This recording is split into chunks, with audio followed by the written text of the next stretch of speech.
Hello, West Virginia. I am Ben Valleau. And I'm Ameera Mustafa. Last week we discussed bills that affect students, but this week we will be discussing bills that affect the education system as a whole. You might have heard of the Promise Scholarship. This scholarship goes to all West Virginians who decide to continue their higher education in a college or university located in West Virginia. This scholarship awards a grant that pays up to $5,200 per year for tuition, boarding, food, and more.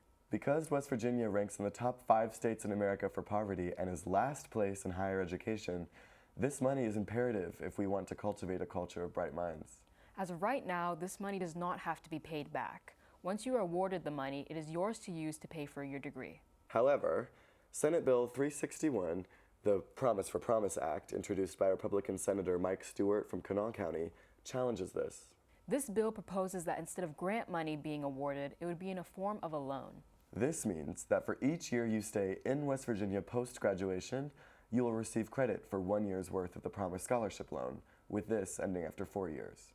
Should you move out of the state before completing this 4-year term, you are required to repay the state for the uncredited years. For instance, if a recipient departs from West Virginia 2 years post-graduation, they will be credited for those 2 years in state, but must reimburse the state for the 2 years remaining on the debt.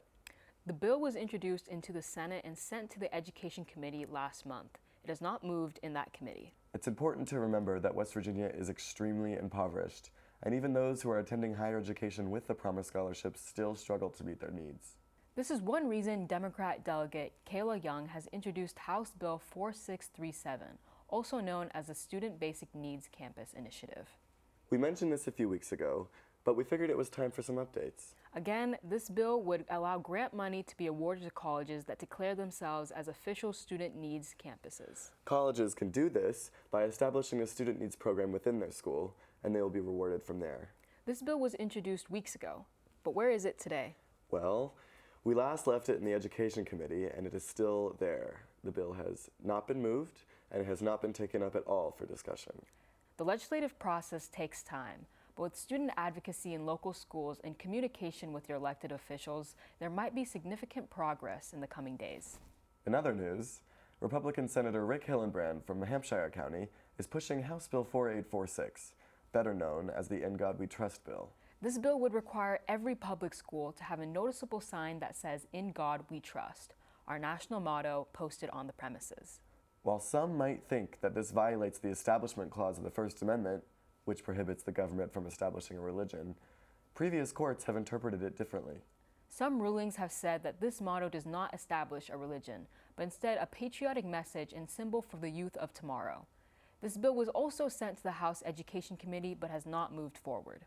If you feel strongly about any of these bills progressing or not progressing in your state legislature, do your civic duty and get in contact with your representatives. Their information can be found at www.wvlegislature.gov.